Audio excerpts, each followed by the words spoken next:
क्षेत्र के सांसद सुधीर गुप्ता का जन्मदिन है आज। और इस जन्मदिन के अवसर पर आज मेरे साथ हैं नीमच नगर पालिका के पूर्व अध्यक्ष राकेश पप्पू जैन। भारतीय जनता पार्टी के अच्छे कार्यकर्ता हैं, अच्छे नेता हैं। पप्पू भैया, आज जन्मदिन है गुप्ता जी का, एक अच्छा अवसर भी है। लोग कहते हैं कि गुप्ता जी ने नीमच में कोई विकास के कार्य नहीं किए हैं। मैं आपसे जानना चाहता हूँ। माननीय सांसद श्री सुधीर गुप्ता जी को मैं जन्मदिन की बहुत बहुत बधाई देता हूँ, शुभकामनाएं कर देता हूँ और उनके उज्जवल भविष्य की कामना करता हूँ। उज्जवल भविष्य से मेरा तात्पर्य है कि आने वाला समय जब 4 जून को चुनाव परिणाम आएंगे तो सुधीर जी 6 लाख से अधिक वोटों से विजयश्री प्राप्त करेंगे, तो मुझे लगता है कि भारत सरकार में उनको उचित स्थान मिलेगा। इस बात की मैं बधाई देता हूँ, शुभकामनाएं देता हूँ। पर एक आरोप लगता है कि नीमच के साथ उपेक्षा हुई, नीमच में विकास कार्य नहीं हुए, नीमच जिले का कहीं ना कहीं उन्होंने उपेक्षा की और जो वर्किंग किया है उन्होंने मंदसौर में किया है। आपकी नज़र से आप कैसे देखते हैं इसको? माननीय सुधीर गुप्ता जी ने नीमच के साथ कभी भी सौतेला व्यवहार नहीं किया। मंदसौर में मेडिकल कॉलेज आया तो नीमच में भी मेडिकल कॉलेज आया। चूँकि विपक्ष जो भी है, कांग्रेस पार्टी के लोग, वो आरोप लगाते हैं, झूठा आरोप लगाते हैं और विपक्ष का काम है कि खामियां ढूंढना। लेकिन आम जनता, नीमच ज़िले की जनता जानती है कि माननीय सुधीर गुप्ता जी ने नीमच ज़िले को क्या क्या दिया। मैं आपके माध्यम से बताना चाहता हूं कि जब मेडिकल कॉलेज खुला तो इसकी स्वीकृति दिल्ली से हुई। उस समय ज़रूर कांग्रेस की सरकार थी, लेकिन कमलनाथ जी उनके क्षेत्र में तो मेडिकल कॉलेज नहीं ला पाए। आखिर नीमच ज़िले में मेडिकल कॉलेज कैसे आया?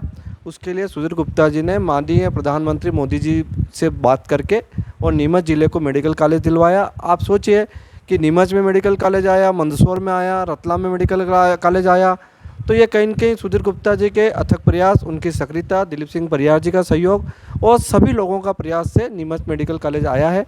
इसके साथ साथ नीमच में चंबल का पानी आया है। ये बहुत बड़ी योजना है, बहुत महत्वाकांक्षी योजना है और इस योजना से हमारे ग्रामीण क्षेत्र के अंदर पूरे भारतवर्ष में एक मोदी जी के नेतृत्व में अनोखा प्रयोग हुआ है कि गांव में भी अब आरओ का पानी घर घर पहुंचेगा। नल बहनें हमारी नल की टोटी खोलेगी तो परंडे पे पानी आएगा। आने वाले समय में जो हमारा नीमच ज़िला है, इसमें चंबल के पानी से सिंचाई भी होगी। उसकी योजना भी सेंक्शन होने वाली है और कुछ गाँवों की तो सेंक्शन हो चुकी है। तो हमारा पूरा ज़िला हरित क्रांति के रूप में पहचाना जाएगा। देश भर के अंदर 1 इंच ज़मीन बिना पानी की नहीं रहेगी। हर ज़मीन पर, हर भूमि पर पानी आएगा और कृषि की किसानों को समृद्धि प्राप्त होगी। तो ये माननीय सुधीर गुप्ता जी की इस संसदीय क्षेत्र में नीमच ज़िले को चंबल का पानी लाने का श्रेय जाता है। दूसरी बात, रेलवे के अंदर हम बात करेंगे।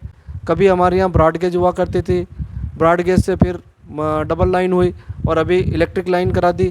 ये सब किसने किया? दूसरा, नीमच से बड़ी सादड़ी रेल लाइन बरसों की मांग थी। माननीय सुधीर गुप्ता जी ने उसमें बजट आवंटन करा दिया है, भूमि का चयन हो चुका है, उसकी कनेक्टिविटी अहमदाबाद से मिलेगी। तो नीमच के लोगों को जब चिकित्सा के क्षेत्र में अगर कोई काम पड़ेगा तो निश्चित रूप से अहमदाबाद जाने के लिए, उदयपुर जाने के लिए सुविधाजनक हो गया। इस तरह के रेलवे के क्षेत्र में सुधीर जी गुप्ता ने काम किया, चिकित्सा के क्षेत्र में मेडिकल कॉलेज लाने का काम किया, शिक्षा के क्षेत्र में आप बोलेंगे कि किसी भी संसदीय क्षेत्र में इतने सेंट्रल स्कूल नहीं आए होंगे जितने सेंट्रल स्कूल इस लोकसभा के अंदर आए हैं। नीमच के अंदर 2 सेंट्रल स्कूल हो गए हैं, श्यामगढ़ के अंदर सेंट्रल स्कूल है, मंदसौर में सेंट्रल स्कूल है। तो क्या क्या काम गिनाऊं मैं आपको? सुधीर गुप्ता जी ने नीमच जिले को इतना कुछ दिया है कि हम उनको कभी भूल नहीं सकते उन कामों को। और इसी वजह से नीमच ज़िले की तीनों विधानसभा से सुधीर गुप्ता जी 2.5 लाख 3 लाख वोटों से जीतने वाले हैं।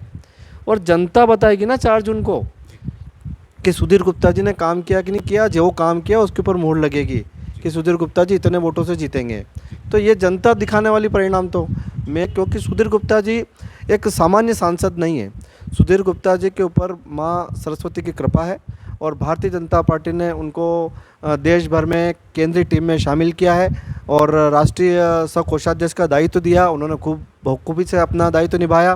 तो पूरे देश भर में घूमते हैं, उनको बहुत अनुभव है, विदेशों में जाते हैं। अफीम नीति की बात करूं मैं तो सुधीर गुप्ता जी ने जो अफीम ख़त्म हो गई थी इस मालवा बेल्ट से, और कांग्रेस के नेता दिग्विजय सिंह और मीनाक्षी नटराजन, इन्होंने तो कहा था कि अफीम की खेती बंद करो, जबकि अफीम की खेती जो इस मालवा क्षेत्र के किसानों की रीढ़ की हड्डी है। अगर अर्थव्यवस्था बनाए रखना है तो अफीम की खेती के पट्टे अधिक से अधिक होना चाहिए। इस बारीकी को समझने का काम सुधीर गुप्ता जी ने किया है, और 1 लाख से अधिक पट्टे देने का काम पूरे संसदीय क्षेत्र में हुआ है। और जो मेरे को जानकारी है, आने वाले समय में 30,000 से 40,000 पट्टे वो संसदीय क्षेत्र में आएंगे। तो आप कल्पना कीजिए कि अगर किसी के यहाँ शादी ब्याह का कार्यक्रम है तो 4 व्हीलर की लाइनें लग जाएगी, इतनी समृद्धि इस क्षेत्र में आने वाली है। वो एक व्यक्ति के दूरदर्शिता के कारण है कि उन्होंने और सीपी जोशी जी ने संयुक्त प्रयास किए और पूरे क्षेत्र के अंदर अफीम के उत्पादन बढ़ा है। और निश्चित रूप से जब अफीम का उत्पादन बढ़ा है तो फैक्ट्री की ज़रूरत महसूस हुई, और हमारे जावर क्षेत्र के अंदर अफीम फैक्ट्री का काम प्रारंभ हो चुका है, उद्योग नीमच में लग रहे हैं। ये सब सेंट्रल गवर्नमेंट की योजनाओं से आज नीमच विकसित हुआ है। प्रधानमंत्री आवास, जो मैं नगर पालिका अध्यक्ष था उस समय, भारत सरकार ने हमको पैसा दिया और प्रधानमंत्री आवास का निर्माण किया। नीमच को अमृत सिटी शहर बनाया, सीवर लाइन डली, पानी की लाइनें डली। नीमच का रेलवे स्टेशन अमृत रेलवे स्टेशन बनाया, उसका नवीनीकरण चल रहा है, आधुनिक रेलवे स्टेशन बन रहा है। हम कल्पना ही करा करते थे कि चाइना हमसे इतना आगे है, उस देश में प्लेटफार्म ऐसे होते हैं, तो उस देश की ट्रेनें इतनी स्पीड से चलती। ये सब कुछ भारत में होने वाला है, और देश के यशस्वी प्रधानमंत्री नरेंद्र मोदी जी के कार्यों के कारण, नरेंद्र मोदी जी की इच्छा शक्ति के कारण और उनकी नेक नियत और ईमानदारी के कारण आज पूरा भारत विश्व गुरु बनने जा रहा है। भारत दुनिया की 5वीं अर्थव्यवस्था है, आने वाला समय भारत का है, तीसरी अर्थव्यवस्था बनेगा, पूरे देश में राज करेगा।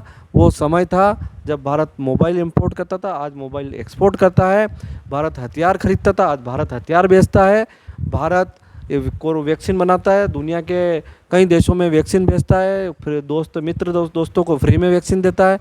तो ये सब मोदी जी की वजह से है। आज मोदी जी दुनिया के किसी भी कोने में जाते हैं तो उनका मान सम्मान जिस तरह से होता है, तो हमें भी गर्व महसूस होता है। अरब कंट्री जिसमें 100% मुस्लिम आबादी है, वहाँ पर हिंदू देवी देवताओं के मंदिरों के भूमि पूजन मोदी जी कर रहे हैं। इससे बड़ी बात क्या हो सकती है। सनातन धर्म की रक्षा की मैं बात करूँ, आज जिस धर्म को हम सब लोग मानते हैं, अगर उसको कोई रक्षा कर रहा है तो मोदी जी कर रहे हैं, भारतीय जनता पार्टी कर रही है।